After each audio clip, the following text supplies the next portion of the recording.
Good evening, everybody. Hello, it's Elena Barbera. I am the base mother. Welcome back to my Friday night show. I'm so psyched to have you here tonight. We're going to be talking about George Clooney and the follow-up on Biden's big boy press conference. And I've got Seth Eisenberg from the Conservative Corner podcast coming on tonight to talk about a bunch of stuff. We're going to talk about what's going on in Oklahoma and Louisiana, bringing the 10 Commandments and the Bible back to school. That should be interesting.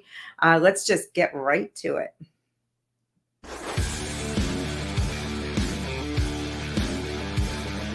Have you heard of the based mother?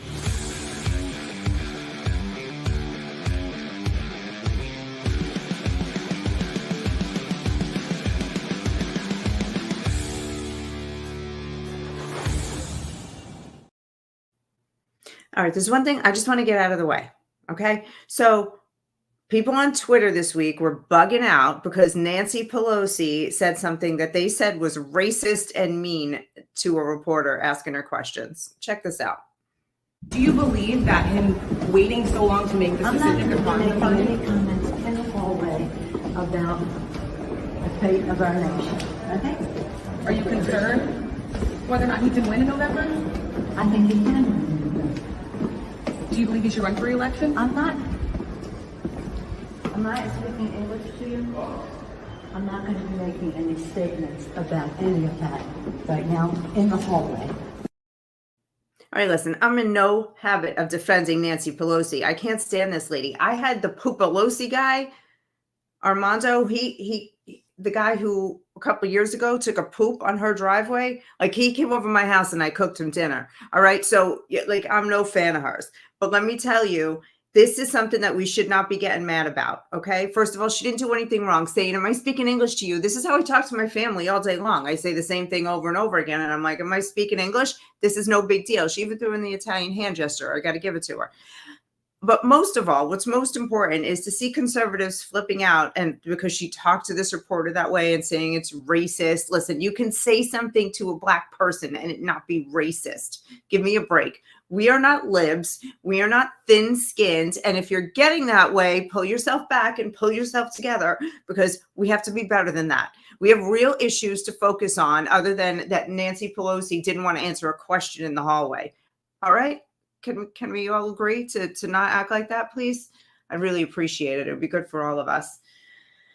But speaking of real problems, last night, Biden held his big boy press conference. Finally, in case you missed it, the White House has been getting a lot of pressure to put Biden one-on-one in front of reporters, without pre-planned questions and all that.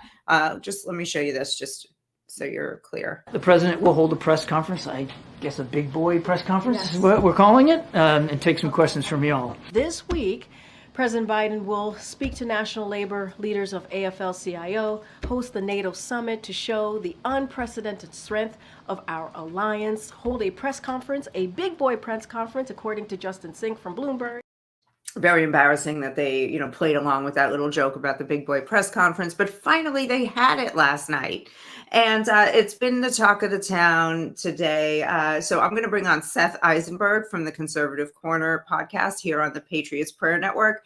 And we're gonna bat it around a little bit. Seth, what's up? Hey, how are you? I'm great. How you doing tonight? I'm doing fine. It's not 300 degrees in Maryland, so it's good. Nice. All right. So did you watch the press conference? As much as I could stomach. Oh, I'm so glad you said that. I watched it. I had plans last night, so I had to watch it today. And I had to put it on 1.5 speed. Yeah. Because he's so boring. He's so slow. It's like he is legit mostly dead. It's crazy. It's almost to the point where you can't be mad at the dude. You have to be embarrassed for him and ashamed of him, because he's representing the country. And if that's how we feel about him, what does the rest of the world feel about him? What do they think when they see that old doddering fool stumble on stage? And he was in good shape last night too. It was pretty good as Biden performances go. Wouldn't you agree? Yeah, they had the cattle prod juiced up just enough to get the electricity flowing. It's anytime he opens his mouth and starts to talk, it's like a horror show because you're waiting for the gore to just all of a sudden explode, or him to like just start babbling because you know it's going to come, and it's anticipation that kills you on it because it's going to be there. You just don't know when, and you don't know how bad it's going to be. It's sad, it's frustrating, and yesterday it was also boring. Here's the big takeaway from his everything he said. Imagine being president, and this is the biggest, most important thing that people are talking about. What concerns do you have about Vice President Harris? Hold on, I'm having some technical difficulties. I don't know why. Gotta love technology. It's awesome. It is not my friends, never has been. What concerns do you have about Vice President Harris's ability to beat Donald Trump if she were at the top of the ticket? Look, I wouldn't have picked Vice President Trump to be vice president, but I think she was not qualified to be president. So let's start there.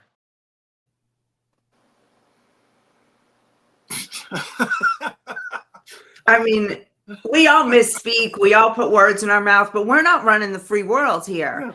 We're not trying to run America. He's running America into the ground. I mean, what? I mean, all you really can. I mean, at this point, it's either scream or laugh. I mean, it is what it is with him. It's not going to get any better. It's only going to get worse. It's like watching a Jerry Springer episode every time he talks. I mean, Vice President Trump, I wouldn't have picked him to be my vice president, but she's not capable of it. Shut up. Dude, you just don't know when to stop. Just stop. Well, he What just they should doesn't. actually start doing with him is like they do with the Academy Awards. When he starts talking too much, start playing the music and making it louder and kind of just play him off and have somebody just walk him out. That's what they got to start doing. I mean, because he's not going to stop. It's a train wreck. I would really prefer Showtime at the Apollo, where they just come out with the guy comes out with a big cane and just pulls him off the stage. But yours is probably a little more dignified. Or just start throwing rocks at him. Yeah, tomatoes, rotten tomatoes, something. No, really, it's sad. It's embarrassing. One of the most embarrassing thing I noticed is that half of the I'd say half the questions from those reporters were about his cognitive abilities. At this point, he's so practiced at that answer that he could do that one in his sleep. And there were so many missed opportunities. And I know mostly they focused on foreign policy because of where he was. But they also had that opportunity with the big boy press conference to talk about what's going on here in America. Nobody talked about immigration and all the Americans being murdered and robbed and assaulted. Yeah. By the illegal immigrants and states being bankrupted by it. Nobody talked about crime. It was really kind of embarrassing. It was all softballs, the whole thing. Well, everything when it comes to him is by design now. There's nothing that's happenstance or just, ooh, wow, how did that happen? It's all planned. They're not going to ask him any questions that's going to cause him to stand there and drool on himself. So they're going to give him the easy way out because at this point, the media and the Democrats realize we know that they've known about this for years. There's no more hiding it. They've tried to cover this up, and now they can't. So now they're trying to make it look like, well, it's not that bad. So they're going to we're going to just get us used to it. That's what they're trying to condition us to be like. Oh, it's like that uncle everybody's got, the crazy one that no one really talks to, but it's accepted because it's Uncle Bill. That's what Uncle Bill does. So it's okay. This is Uncle Joe. This is what Uncle Joe does. It's okay because he's a good guy. He's a nice guy, and that's what they're gonna wheel him out like that, and that's how they're gonna try to play it for as long as they can.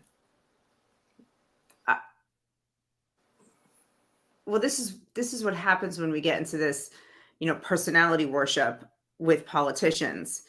Americans since Obama, it seems like it's all just been about personality and charisma completely. Like you always had to have charisma to get ahead as a politician, but it's just the personality has completely taken over. And Joe really doesn't have a great personality, if you ask me, but they hate Donald Trump's personality so much that they'll love Biden just as a substitute. It's so strange how far we've come from thoughtful consideration in choosing our who we're going to vote for. Well, it's all the cult of personality now. It's who you like or who smiles the most or who makes you feel better about little things in your life, that's who you're going to vote for. And Joe Biden is a direct result of people not voting for someone. It's voting against someone is how we got Biden. They could have put the way they portrayed Trump in the last election, Democrats would have voted for a loaf of bread. Well, that's what they're getting to do in 2024. We've got a lobotomized moron. Loaf of bread. Because nobody wants. Well, I don't like Trump. I don't care if he's great. He knows what he's doing. He's made the country better. He says mean things, and I'm going to go with Joe. That's what it boiled down to. They're going to try to keep that going, even with the dementia. It's just Uncle Joe. That's what he does. But he's still a good guy, and he still loves you. But he doesn't love us. He's not a good guy, and he doesn't tell the truth. He lies. He told one lie last night that it's one of them that just makes my head want to pop off. Here, check this out. Very short. Our children are killed by a bullet than any other cause of death. The United States of America. What the hell are we doing? What are we doing? So he's saying more children are killed by gun violence than any other way. That is not true. They say it. I don't know how they get away with it. Kamala Harris says it. All the Democrats say it. It is 100% nowhere even close to being the truth. They include 18 and 19-year-olds and call them children for the sake of that statistic. Children die from accidents, cancer, all kinds of things, like dozens of things before you get to gun violence. And the number one killer of children in America is the one we're not allowed to talk about, and that's abortion. Almost 1 million a year.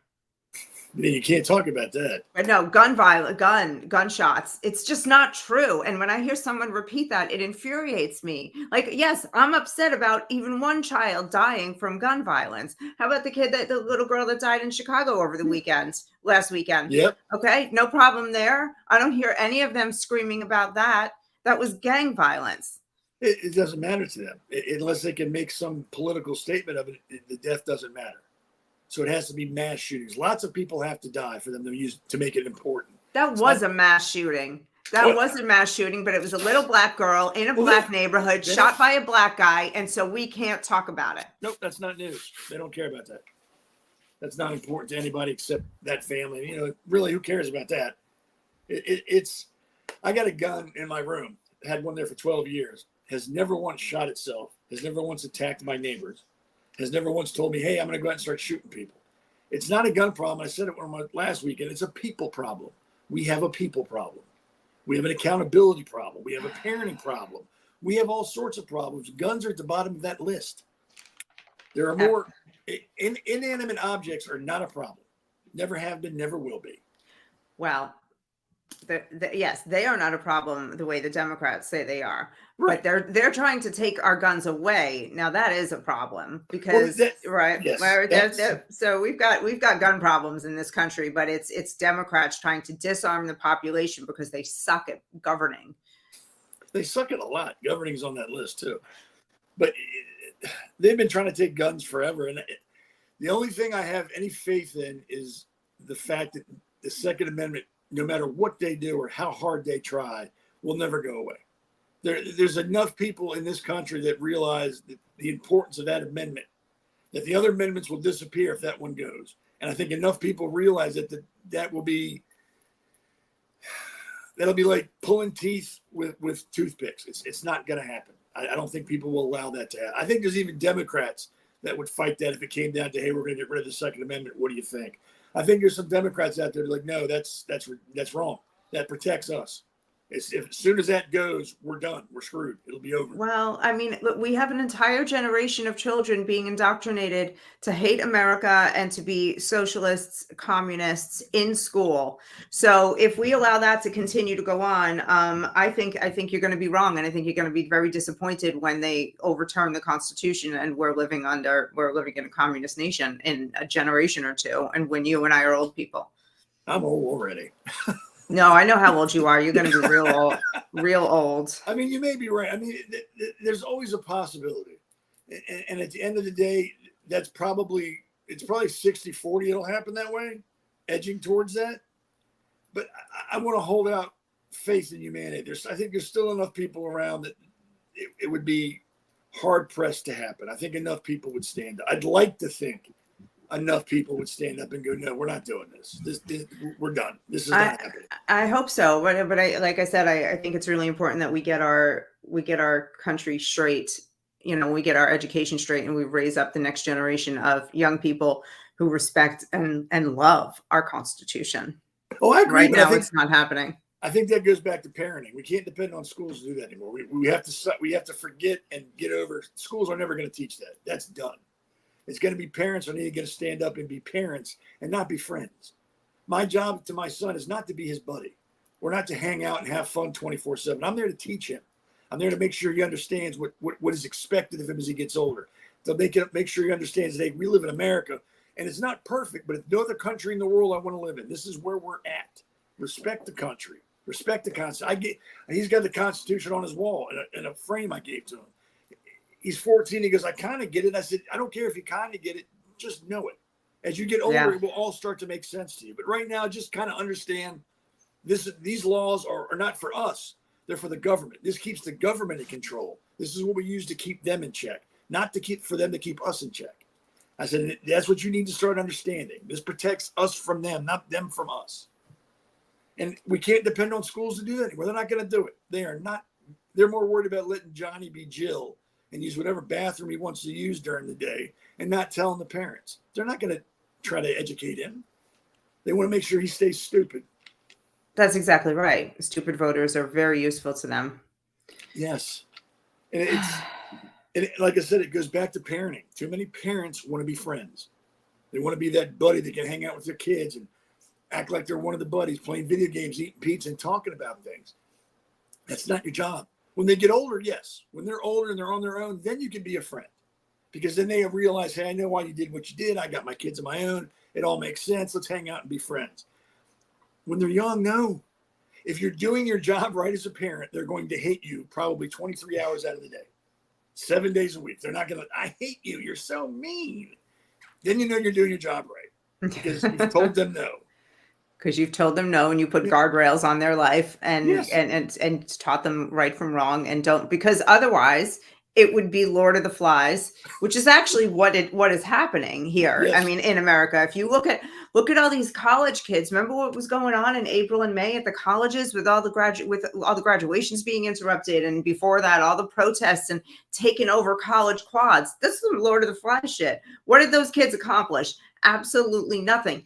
But they've been trained that if they do that and they put it on their resume, they're going to get a real good job. They can all go to hell. If I saw a resume like that coming at me, and even unless it says like president of the Young Republicans Club from Harvard, any other Harvard degree is going like straight in the trash. Like hit the delete button. I mean, any job application. There's no way I would be looking at it. Well, I think if you're one of those protesters and you graduate from Harvard, I think you're guaranteed a job at Starbucks as a barista. I think that's a guarantee now. And they'll even let you wear your little Palestinian sticker or pen, and you can scream and yell about all you want while you're pouring my coffee. They don't understand.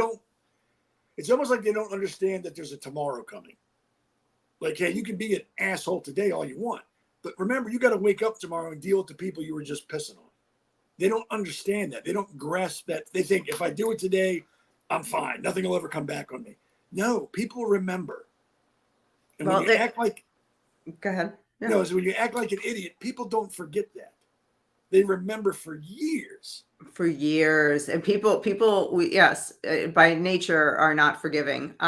Even though, I am a pretty forgiving person, but I can see that most people are not. These children, I should introduce, you'd be good friends with my mother. She doesn't have a single forgiving bone in her body. But like these kids never had any consequences. And that's why. And like I said, it all goes back to home life. Mom and dad want to be friends. They don't want to be parents. And that just ruins the kid. I think a lot of that it comes from, I got so many of our problems are from feminism. So many. So, the women getting talked into being put into the workforce. You can be a boss babe and all that. And, it started off with, letting women who were single, have opportunities, or widowed, be able to care for their families. And it turns into, this boss babe nonsense. And what happens is these women are working crazy hours, and then they feel guilty when they get home. So they can't parent. They just want to come in and just, what do you want? Whatever you want, I'm going to give you whatever you need. Oh, no, you can do no wrong. Mommy loves you, because they feel like shit, because they know deep down instinctively that they're not doing right by their kids. Because you cannot be a great lawyer or a great marketer, a great whatever career you chose, and also be a great mother. You're going to be half-baked at both. That's just the truth. And they know it deep down, even if they won't admit it. So that's why all this becoming friends with your kids became a thing. Well, what's the saying? You can't serve two masters.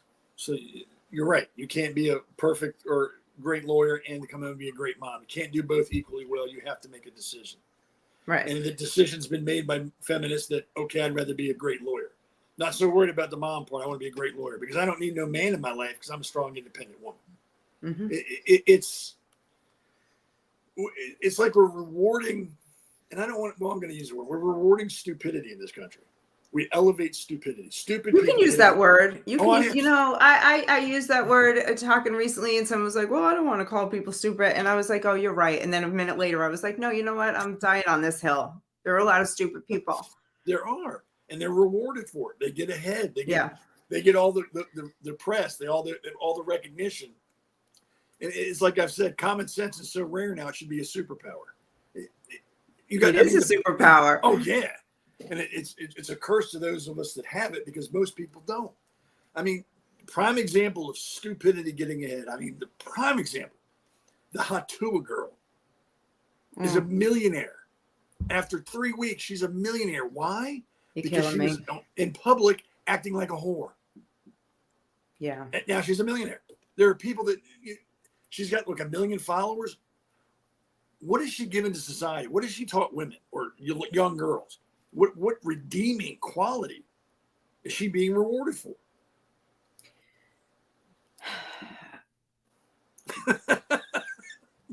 I don't have the answer for that. There is no answer. I mean, we could come up with 1 million examples of young women and men getting rich on crass, vulgar, immoral behavior, because human beings are attracted to that. The sad thing is, she's going to end up with STDs, potentially being a single mom. She said in that video, that the guy she really likes isn't ready to settle, isn't ready to get serious. So she's just going to, keep sleeping around until he is. Like, he's not coming back for you, honey. Like, maybe for one lonely, bored night, when he's in a dry spell, he'll stop by, but he's not coming back with a ring, and these girls think that. They don't realize how damaging it is to themselves, to their future prospects. And now if she does ever get married and have kids, or have kids in any possible way, like, her kids are going to know her as that. Yeah. It's sad that someone like that gets so much publicity, and yet you have soldiers and nurses and people who actually do things for society go unnoticed. And that's just a symptom of the problem in this country. It's like when I was in the Navy, the first attack bin Laden did was the ship, the Cole, USS Cole. Had the boat roll up to it, blew it up, and killed, I think, 13 sailors. Was in the news all of one day, because the next day, Dale Earnhardt Jr. died. Wow. And the Cole was forgotten about. All they did for 2 weeks was talk about a guy who drove real fast in circles and won some fast cars. The Cole was forgotten. And that's acceptable in this country. I'll never understand it. It's ridiculous. It's a slap into the face of anybody who tries to provide, not for themselves, but for everyone, for society. Like I said, nurses and everything. Oh, Dale Earnhardt, he died. He drives real fast. See, that's more important than a bunch of 15, 19-year-old sailors who were sleeping and got blown to bits. Yeah, that's more important. Let's talk about the fast one. But it's all about idolatry. And it's biblical. It is biblical in nature. We're warned right from the beginning not to idolize any God, anything but God. And we see it. So, I mean, it's really taken hold in American culture over the last, what would you say, 50 to 70 years, right when movies really came out, I think is when it really got crazy, and so it's part of the battle of good and evil, if you ask me. No, I agree. I mean, the devil or whoever you want to attribute to evil is insidious because he doesn't do anything in big chunks. It's little baby steps, little teeny things that no one really takes notice of. Like you're saying, over 70 years, this has been going on. Because if anything happens at one time, people notice it. Like, oh, we're not doing that's bad. Little baby steps over 30 years, you have no idea what you're doing is bad now because it's ingrained. It's like an abusive relationship. Like, yes. Nobody gets punched in the face on the first date. It starts slowly. It starts loving. It's fun, and then it's an insult, and then it's a word, and then comes with an apology, and then another insult, and an apology, and then 5 insults in a row, and then maybe a half-ass apology, and then you get your ass beat. That's what happens with the devil. It's like this Machiavellian conditioning. Yep. That's how you take over a society too. You restrict their freedoms one at a time, little by little. Remember, it started, let's say somewhere, maybe there was something before this, but remember 20 years ago, we started talking about political correctness. Yep. They corrected our speech. We all said, okay, fine, we'll be more polite. Look at it now. Look at us now in full-blown censorship mode. And again, this all goes back to parenting. This is where a parent needs to stand in and go, hey, look, you can't be rude to people, but say what you think. Express yourself. And if that offends somebody because you're expressing yourself, to hell with them. Who cares? You have a right to express yourself. You have a right to voice displeasure. You have a right to be upset. You have a right to be angry. And no one can tell you can't be that way. No one can tell you can't say I'm angry or you've pissed me off. Well, that offends me. Tough shit. You have offended me by telling me I can't tell you what I'm thinking. Parents need to start stepping up. Yes. Stop depending on everybody else to teach your kids what's right. You need to do that. Your kid didn't call you and go, hey, can you have me next month? Because I want to be born now. They didn't ask. We brought them in. We owe them. We owe them to educate them. We owe them to help them. And it doesn't stop at 18. And that's what pisses me off the most. Parents go, when he's 18, I'm buying him luggage and he's out of here. Why? He doesn't stop being your kid. That's like your child. I know that happens. I don't know if it happens as much as it used to. Honestly, I think that people are still babying their kids up until they're 40 at this point. Well, yeah, the Dems baby. The Republicans lead their kids. Like, hey, you may be 35 out of your house, but there's still stuff I can teach you. So let me tell you something. Dems like, oh yeah, let me change your diapers and get you a Hot Pocket, and we'll watch SpongeBob together. That's the difference between Republican parents and liberal parents. Let's switch gears a little bit, if you don't mind. No. I want to talk about George Clooney. Have you been? Oh, okay. I guess you've got an opinion. Let me just give a little background for everyone else in case they were under a rock in a coma this week and missed it. So George Clooney put out an op-ed the other day in the New York Times.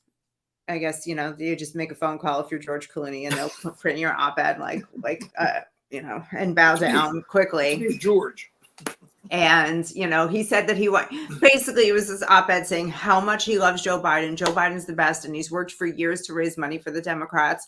And, but he really thinks, George is that Joe's showing his age and, we all get old and we should really be more compassionate, but it's time for the Democrats to say we need to replace him. And even though that's going to be difficult and it's, they got all the campaign money, most of that money can probably go to a new candidate. And so we should take on this challenge and be a team and come together and stop the infighting and kill off Joe.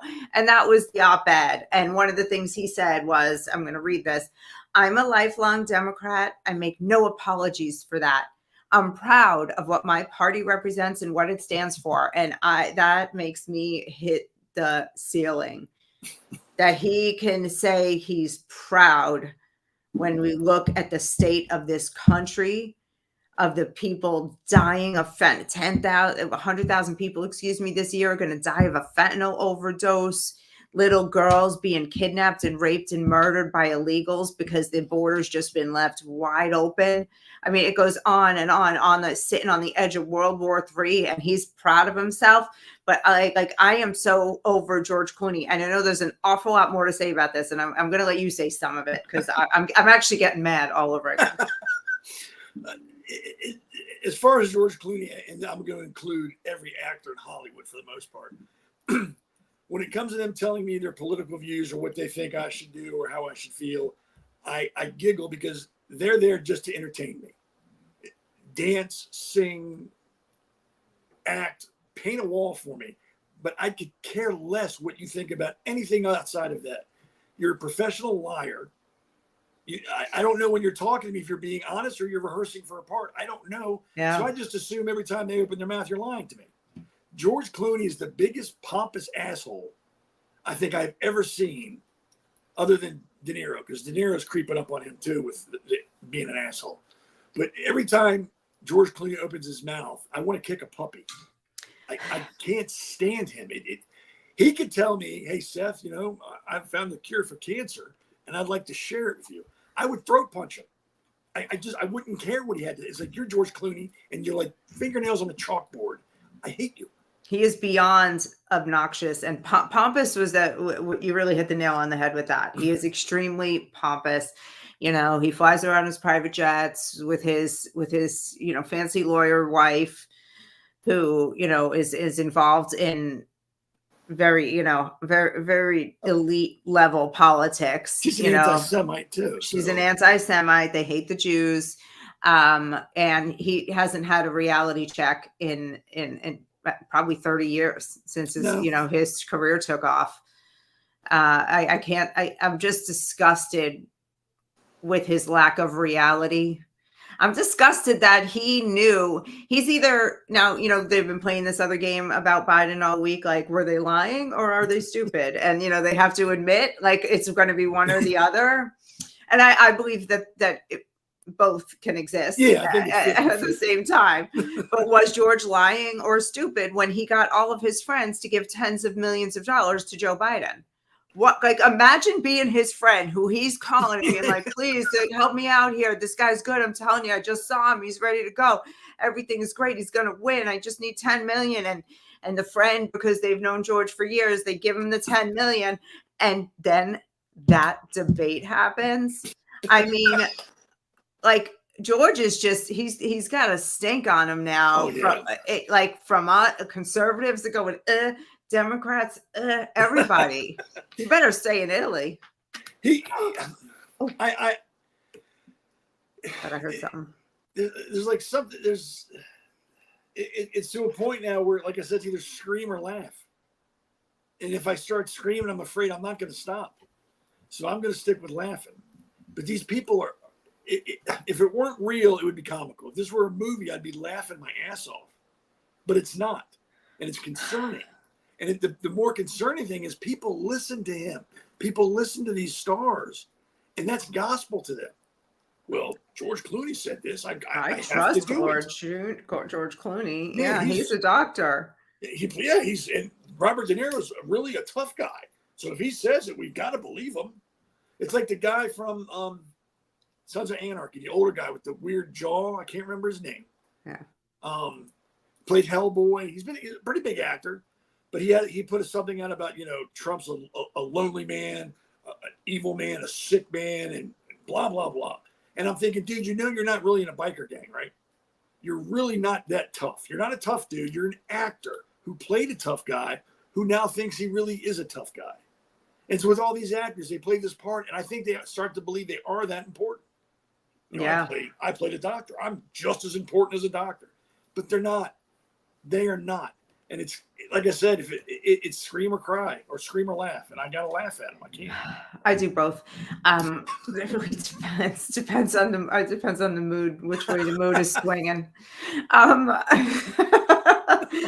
I do enjoy watching, like hearing people say, "I don't watch I don't watch this actor anymore. I can't watch anything with that actor anymore. I really do, because I've like almost completely stopped watching like just modern entertainment.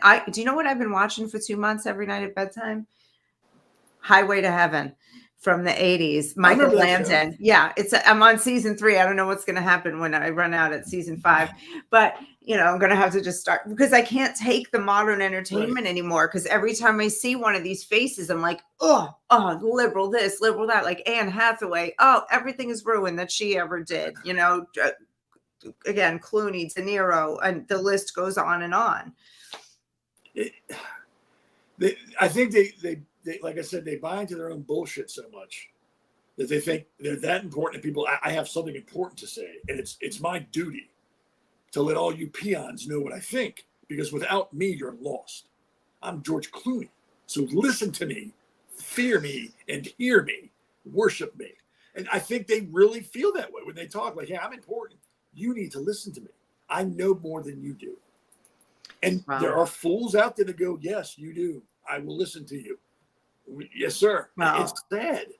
He really made a schmuck out of himself this week. He really did. I mean, you gotta give it to him. He did a great job of putting egg on his own face. But see, he'll never see that. He will never, ever, ever admit that, ever. And nobody around him will tell him, "Hey, George, you're an idiot." By the way, we saw what you said. You're an idiot. Just wanted you to know that.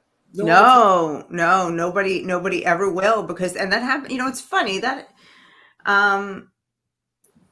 there's this Navy SEAL, retired Navy SEAL named Tom Shea, and he's a really, he's a cool guy, and he's amazing, like Bronze Star, Silver Star, like best-selling author, 23 years with the SEALs, like he was the head of SEAL Sniper School, like he's just like an amazing man, and he does a lot of coaching with CEOs and like very high level executives. And, he's just like super straight talker. And I've had a lot of conversations with him, and he'll say something to me and I'm like, that hurt, but I needed to hear that, like he just says it like it is. And one of the things that he gets as feedback is how much they appreciate that somebody will just tell him like it is, like, oh, this problem you're having, here's why, it's you. And here's what's going on. And because everyone around them just kisses their ass. And and those aren't even famous people. Those are just very, very rich, successful men. Imagine adding fame to that. No one's going to tell George Clooney he's wrong. Maybe he'll have one friend, maybe, whoever does. And even that person's probably going to expect to get their head cut off. Well, yeah. I think most of those people in Hollywood are fragile. I think their egos are so fragile that if they even thought someone didn't agree with them, like De Niro just loses his shit if he hears someone disagree with him. He starts screaming and yelling at him. It's like, dude, you have to wear platform shoes just to be at eye level with me. Move along. You're wrong.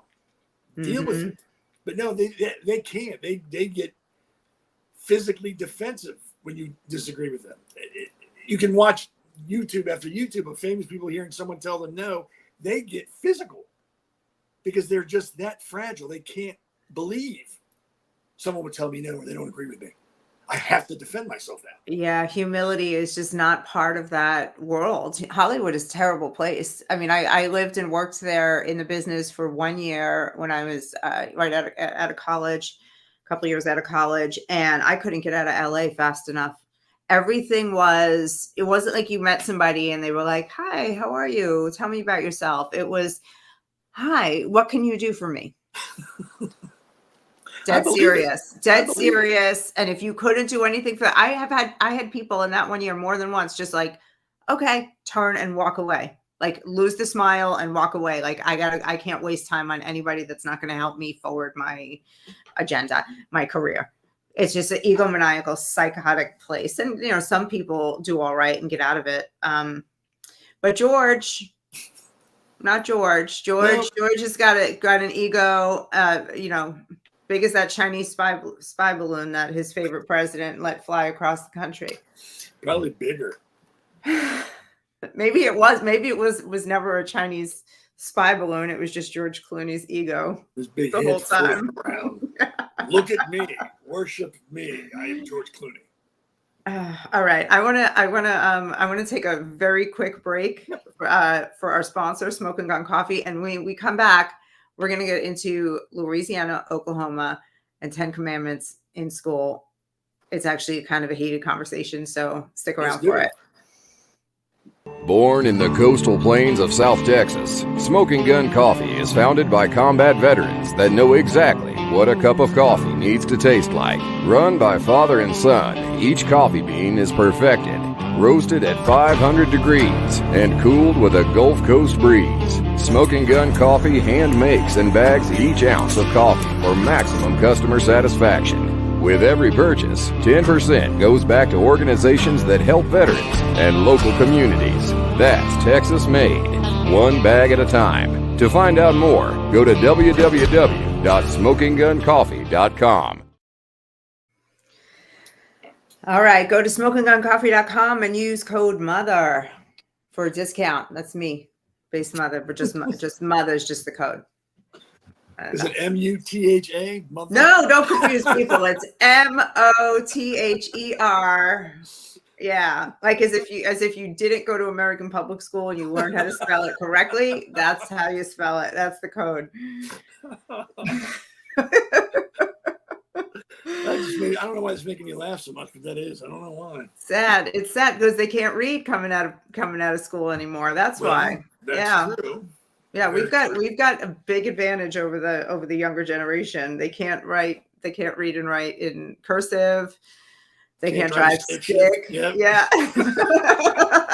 Like None of them. Theft device. At least half of us can drive a stick. Mm-hmm.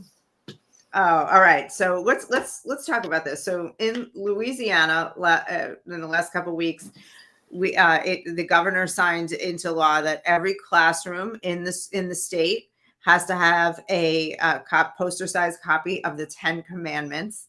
And also last month, the Oklahoma Superintendent of Education, a guy named Ryan Walters, he said that the Bible is going to be taught in all Oklahoma schools as part of the curriculum. What do you think? I think it's awesome. Right?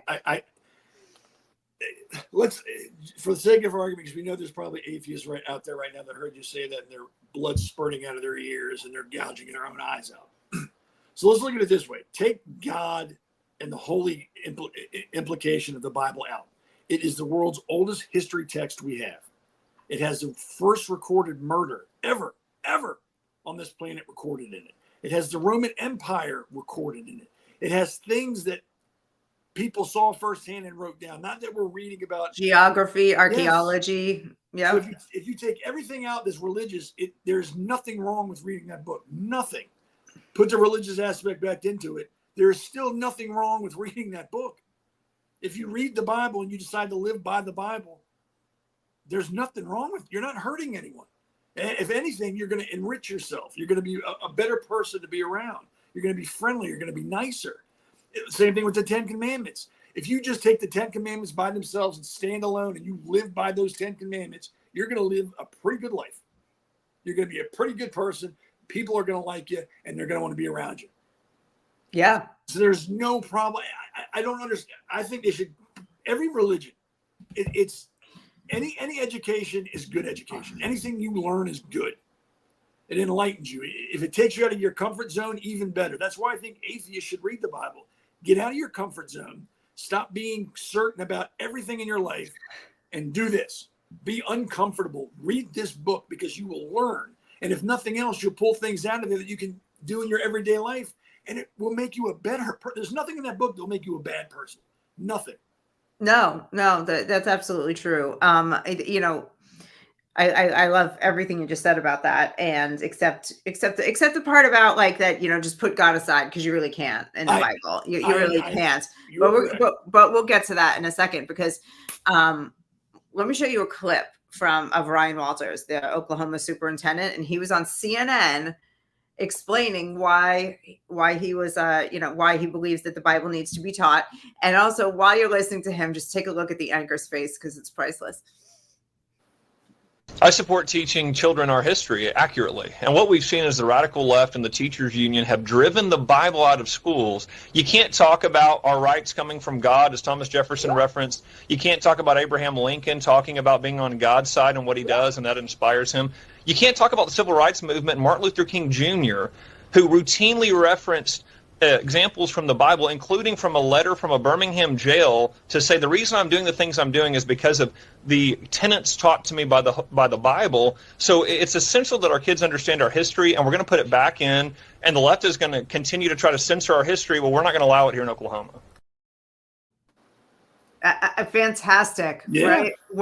I just thought he had such a brilliant explanation because how it ties into American history, and we know that they have twisted that and made that all about hatred and division and activism and desire to destroy the country. So that guy, man, I totally am such a fan of his just from that one clip. And the way he talked about it wasn't like in your face. He was just very factual. These are facts. Fact. And you can't argue with facts because facts don't give a shit about your feelings. Facts are facts. Listen, always will be. Libs can do a great job of arguing with facts, man. Because they just twist them and turn them and tell you how they feel about them. Yeah, they argue with facts all day long. And they can't win. They can't win. I was going to say that the one thing is you can only argue if someone else participates. Yeah. So if I say a fact and they go, well, that's not true, where are you going? I'm not talking to you. You're an idiot. And you walk away. Let them argue with themselves because the fact is not going to change. I'm at the age now where I don't argue with people. Because you know what? I don't give a shit what you think.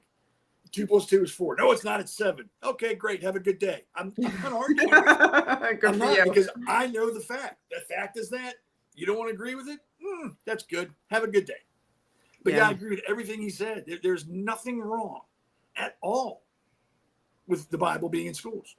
Nothing wrong with the 10 Commandments being in schools. What happens is there are people out there who twist it. It's not the Bible and the 10 Commandments that are bad. It's some people who read it and twist it to what they want it to mean. That's where a problem occurs. It's not with the Bible. It's not with the 10 Commandments. Again, it goes back to a people problem. You know, they keep saying one of the reasons they say is that, you know, separation of church and state. And what people don't realize is that when separation of church and state was written into the Constitution, it was just to say that the nation will not declare a national religion, exactly, an official religion, so that everyone can have freedom. But there is no real way to separate the United States of America and our laws and our moral founding from the Bible, because it was founded on biblical principles, and it says so in all of our founding documents. Yep. And then they hate that so much. They just hate it. What always has amazed me with the left and when it comes to the Bibles and schools and religion in general is they are so adamant that you better not shove that in my face. I don't have to listen to that. You're being rude. But if you don't agree with transsexuals, you're just an idiot. And I'm going to shove that in your face and you better take it. They have a double standard. And when you point it out to them, they get angry because then they're like, yeah, you know what? I am an asshole. Jeez, I didn't realize that. But there's a double standard. And what people need to do on the right side, and I don't mean politically, I mean on the right side of the argument, is not paying attention to that double standard and keep doing what they're doing. There's nothing wrong with the Bible in school. So if this guy says, well, we want to have kids use whatever bathroom they want to use, they can change their names. Boys can be girls can be boys. Cats will sleep with dogs, yada, yada, yada. Ignore them. Don't acknowledge what they say. You keep doing what you're doing. Because if you keep doing what you're doing and you don't respond to that, eventually you will bend their will to yours. Because they're going to know why you're not talking to them. Why aren't you responding to me? Why don't you answer me? What is going on? Then they're going to want to talk to you. They're going to stop yelling because they're going to know why. And then that's when you bend them to your will. Like, you know, this is why I'm doing this. And it works. It works. I mean, I know I got a 14-year-old. You got to just, every once in a while, you don't respond to them. And then they're like, well, what's going on? What did I do? Why am I wrong? You're not wrong. Let's talk. And then they listen. It's a beautiful thing. Yeah, a little bit of silence. A little bit of silence. It works. It works. And that's what we got to do. People will say, well, we got to fight. We got to pound our chest. We got to scream. And no, we don't. No, we don't. I heard you talking about this on your show. in line with this is, one of the ways that, and we do have to fight certain things, but one of the way, like there's a time for fighting, but while we're fighting, we also really have to, live the values that we want to see in this country. I heard you say, sit down at the dinner table as many nights a week as you can with your family. And everybody listening here now made a commitment this week to at least 3 times, I'm going to sit at dinner time with my family, no phones. And we started telling our friends to do that and so on. What we would have a seismic shift in this country right away if people actually prioritize that again. People don't understand how important the family is. Everything that you do, whether you want to admit it or not, is for your family. So why would you want to ignore your family? Why include them? Sit down, have dinner, go do things as a family. Stop worrying about all the minutia that goes on during your day, because that's all it is. At the end of the day, what happened at work doesn't matter. What happens is, what's important is who's at your table. The people at that table you're eating with are what's important. Nothing else matters. And once we get back to that, you can't be sitting there like this while somebody's eating. Yeah. And once we get back to that, we're gonna start taking control of things again. Once we put the power back to the family, we're gonna be able to kind of move things the way we want them to move, because that's where the power is, in the family. Like I said, talk to your neighbors if you want to know what's going on. Don't watch the news. Go talk to your neighbor. Have dinner with your neighbor and invite your neighbor over for dinner with your family. Right. If you don't live near your family, right. If you haven't built your own family yet. Yes. Like, don't say, oh man, you can't do it. Yeah, you can. You can. It's so important, and it's so easy to do. Like you just said, if we start doing that little thing, family time, making it a priority, yes, everything else will fall into place. If everybody starts doing it, things will fall into place the way they should, the way they're supposed to be, because the way we're living now is not how it was designed. This is not what God wanted for anybody, working 90 hours a week, get home for 12, shove some food in your face, go to sleep, get up and repeat it again. Not spending time with your spouse and your kids and your neighbors. No, he wanted us in community with the people around us. And he wanted people to be a priority. And if we look back in time, like in the 50s, when that was going on, life was great. There was no school shootings. There was no mass shootings. There was no craziness going on. And if there was, it was proportional to what was going on in the time. Yes. Life was easy. And then, like you said, you introduce feminism, where, hey, you don't have to have a husband. You can do this on your own. And then you introduce everything the government throw in there. The design was to pull the family apart, take that power away from where it belongs and put it somewhere else. And that's where it's got, like I said, it goes back to parenting, goes back to family. It starts there. You just gave me the perfect segue to something I brought to the table to talk tonight, where you're talking about taking the power away from the family, and they want the power there. To go back to the 10 Commandments in the schools, like I have a theory on why every single one of these commandments is so damn offensive to the Democrats, why it is so troubling to them to have it there. I mean, they hate Christians. We know that. It's no big deal. I'm a white Christian nationalist, and they say that like it's a bad thing. Like, white just happens to be the color of my skin. Damn straight, I'm a Christian. And and you can also bet your life that I love my country. So but they say it like it's an insult, and I'm like, oh, thanks.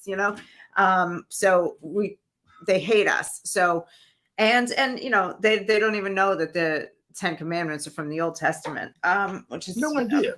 Yeah, no idea. But all right, let's just go with the first one. You shall have no other God before me. So in my mind, they want the government to be God. Yes. Right. They want all the authority and power there. They don't want you looking outwards. They look towards DC. That is the seat of holiness to them. That's where God resides, is in the White House.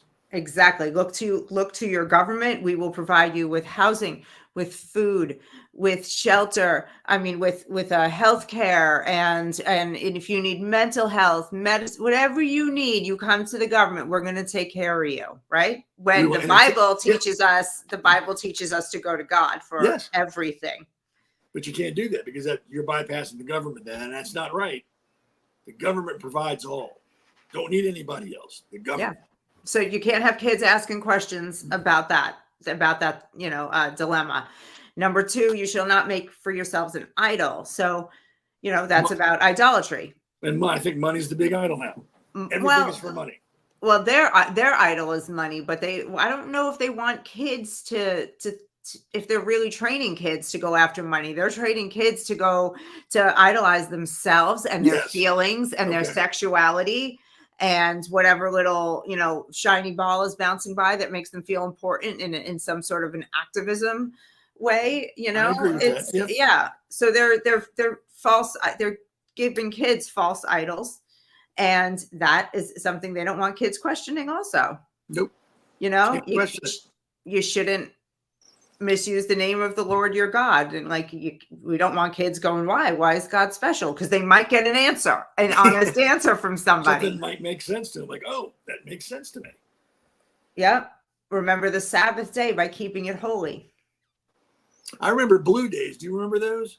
No. What is that? Blue Sun. In Maryland, when I was a kid, going way back, on Sunday, pretty much everything was closed.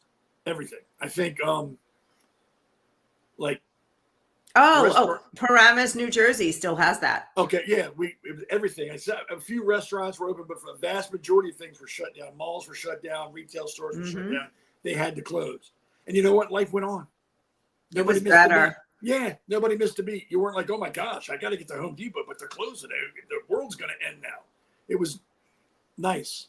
It was the one day a week everybody knew they could stay at home and do what they had to do with the family. There was no, because you couldn't go anywhere. Right? You went to church. Yep. If that was your jam.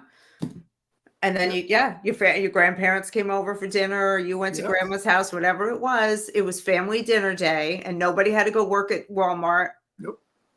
Or the donut shop. And nothing, the world didn't end. It was actually fine. The world is ending the way we're doing it now. Oh yeah, the way we're doing, we're running the hell in a handbasket. But back then it was nice. Very relaxed. Nothing changed. Life was still good. Things got done. And that day of rest and family and making, it was a special day. Yes. It really was. And by that commandment being put in front of kids, they'll, again, they want to teach them nothing is holy, nothing is sacred, nothing is special really, except for you and your feelings and all the things we want you to idolize. Those are the special things. Yep. But, so to teach children that there's this concept of a day of rest and fellowship with your fellow human beings, that's again, that interrupts that government is your God thing. And so I could go down this whole list. Honor your father and mother. Yep. They're telling little kids that their parents don't know them and they got their gender wrong, and we will keep secrets from your parents with you. They're doing that in states all over this country. They do it in my county. They do it in my county openly, and people applaud it. So this is why they don't want the 10 Commandments. You shall not murder. How does that one work with Roe v. Wade crowd? I think a lot of people. Well, number one, I firmly believe we all got to stand tall in front of the man at one point. We're all going to answer for everything we've ever done. And I would rather go do that and say, look, I accepted you. I knew you were real. And yeah, I sinned. I screwed up. I apologize. And it wasn't done with any intent to offend you. It's just because I'm stupid. Verse going, well, I didn't believe in you, so I did what I wanted to do. What felt good is what I did. I could give a shit what you think. So do what you got to do. Because that's going to end horribly for people. So, and like I said before we were talking, if you live by the Bible, what are you really losing? What are you giving up? It's a good life. You're going to be a good person. What's wrong with that? Listen, I'll tell you what they're teaching these kids. Oh, it's over there. I can't get it. So they're teaching these kids in middle schools, there are books about orgies. Yes. And, swinging. And, that STDs are no biggie. So if you're looking at don't commit adultery and don't covet and don't do all this, you're giving up all that pleasure. It's literally like devil stuff. Like you're giving up all that pleasure. So when you say, what are you giving up? The Dems will say, oh, they're giving up their freedom to be who they are and explore every devilish base impulse they have no control over, and they don't need control. They're content to get every STD on earth, all the time. I mean, I agree with you. I know that that's what they mean, and it goes right back to what I said earlier. Accountability starts at home. Parents have got to be parents. They got to stop worrying about whether my kid likes me or not. Are we going to hang out this weekend? Are we going to go play game? Don't worry about that. They're going to hate you. Till they're 27 or 30, they're going to hate your guts. Just deal with it, put your big boy pants on, and go be a parent. Because I think at the end of the day, when you stand tall in front of the man, I think he's going to ask the first thing is, hey, you were a parent, and you didn't raise your kids right. So I really can't blame your kids for what they did because it was your responsibility, and you chose to not accept it. Why not? Yeah. Why did you choose to shirk that, the biggest responsibility you'll have in your entire life? Why did you shirk it? Why was it not important then? Because the 10 Commandments weren't part of their lives, and they weren't taught the basic morality that's in the Bible, that even if you don't believe in God, like you said, these laws and these tenets are going to give you a good life. And that's why they shirk it, because they it's self-idolatry, and it's saying to hell with God and to hell with the morality that's run the world for 2,000 years. What do they know? I think once we get back to family unit, gets that power back, I think things will start to change for the better. I really, really do. I completely agree, but we have to do it. We have to not just scream about the things we're mad about. We have to be like, when we're not screaming, like you said, I can't say it enough. Have those dinners. Yes. Go to church or synagogue or whatever you do with you've been neglecting to do. Many of us, I did for years. I don't anymore. Thank God. Whatever it is that you want to see in this world, turn off the nasty music. Play things that are going to feed your soul, that in a healthy, positive way. We have to make these changes for ourselves and for our families. Completely agree. And I think the best way to do it is, if you ever feel like you're overwhelmed and I can't do this anymore, fuck it. Listen to a kid laugh. Listen to the kids laughing. That'll re-energize you in a heartbeat. It'll give you faith back in humanity, and you'll feel good. Just good's not even the strong enough word. You'll feel awesome. That just hearing them laugh or talking with them and being silly, that little interaction will make you feel better, and that will last with your child forever. They will remember that forever. They'll forget video games. They'll forget games. They'll forget going to parties. They will remember the time. Hey, Dad, remember that time you sat down with me and we talked about gummy bears for 30 minutes and we couldn't stop laughing? When you're 90 and he's 75, he'll remember that. So it's so true. It's so true. I mean, we have certain memories that my sonny he's only 20, but he'll bring them up and be like, oh my, do you remember when we couldn't breathe? That time in the car, Yes. And that will override the BS they're hearing in schools, the bull crap they're seeing on TVs. Those little moments will build a lifetime of good. They can live on those. They can drink those. They can eat those. Those will keep them alive at the very moment they need them the most. That little thing that you may think, what a big deal, whatever, that will carry them for years. And that's why I said we got to get back to eating as a family. Turn the phones off, turn the TV off, and just talk about nonsense that we talk about. Just have fun. We do have to do more of that, all of us. All right, I'm in. Good. I'm in. I'm going to call Sonny. He's not even here. He's in another state right now, but I'm going to get his little ass here and say, sit at that table. Oh, it's worth it. It's worth it. There's no words to describe it. It's worth it.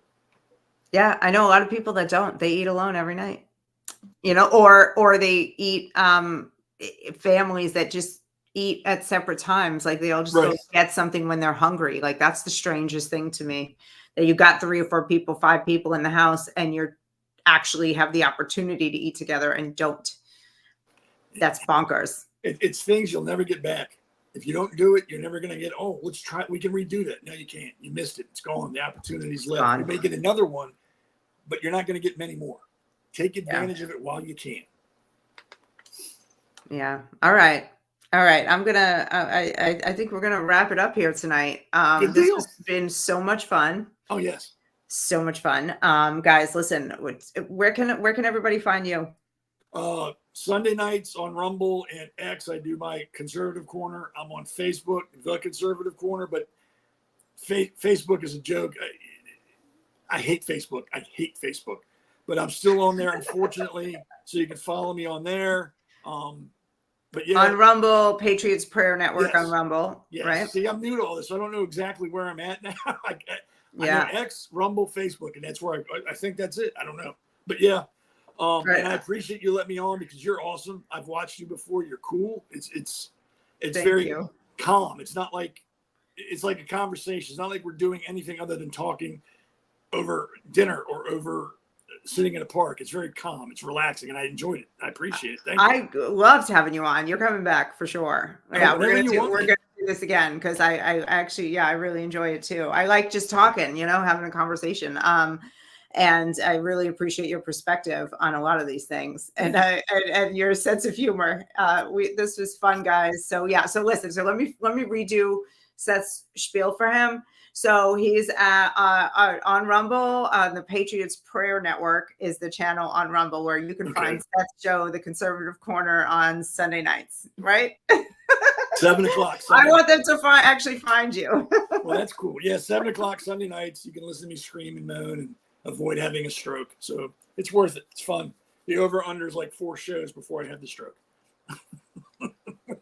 This is actually all right. I'm gonna. It's not over yet, so I don't want to jinx myself completely. But this is the first show I've had where I didn't have a major malfunction. Okay, well that's good. So the first time I lost control of my adjustable desk and everything tipped over and my camera went flying and I was live. Wow. Another time I was talking for like a minute and a half and my microphone wasn't on, and like it just every time it's been something. So I did that whatever. my first time. I talked for 6 minutes and didn't hit to go live, and I was just sitting there steady talking. Oh, I did that too. That was 11 minutes. And then I looked and it says go live. And I was like, oh, I thought I hit it. Nope. Yeah. Same. So, doing these solo shows where you have to plan the show and what you're going to talk about and get in touch with your guests and do all the tech, it's a learning curve. Oh yeah. Definitely. It really is. It's a miracle that, we're pulling it together, but we're all committed to trying to get truth out and trying to get the word out and just letting people know that there are other just regular Americans out here who feel the way they feel. People feel isolated, and they're sick of the talking heads. They don't trust the news anymore. They want to hear regular people saying, things that are going on in their own minds. And before you go, I just want to say this to anybody who's watching now, later, or listens, whatever. You need to understand you don't need to be famous. You don't need to be rich. You don't need to be known throughout the lands to start making a positive change. It just takes one act. Like we've been saying, having dinner with your family is that act that will just propagate. It'll spread because your family will tell their friends, hey, I had dinner with my family last night. It was really great. They'll tell their family, can we do this? And before you know it, it won't be a trend. It'll be just how things will be from now on. So don't get beat up or feel bad because I'm not famous. Nobody listens to me. Your family listens to you. That's where the power resides, in your family. Start there and watch it grow. Right on. All right. Here's how I'm going to wrap this up tonight. Okay. So first of all, please guys, drop a sub, like this show. Very grateful for you to be here. God bless America. And I'm going to leave one note, this little special segment. I'm going to play a video and then it's over, for my friend, Ryan Walters. I don't know him. He's not my friend. The superintendent of education in Oklahoma, the guy who we saw earlier, who gave his wonderful explanation of why he's going to be making sure the Bible is taught in schools. Dude, this one's for you.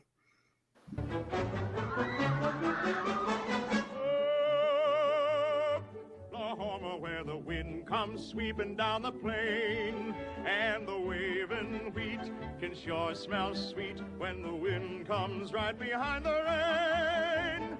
Oh, Oklahoma every night, my honey lamb and I sit alone and talk and watch a hawk making lazy circles in the sky. We know we belong to the land, and the land we belong to is grand. And when we say, I-F-I-O-E-A,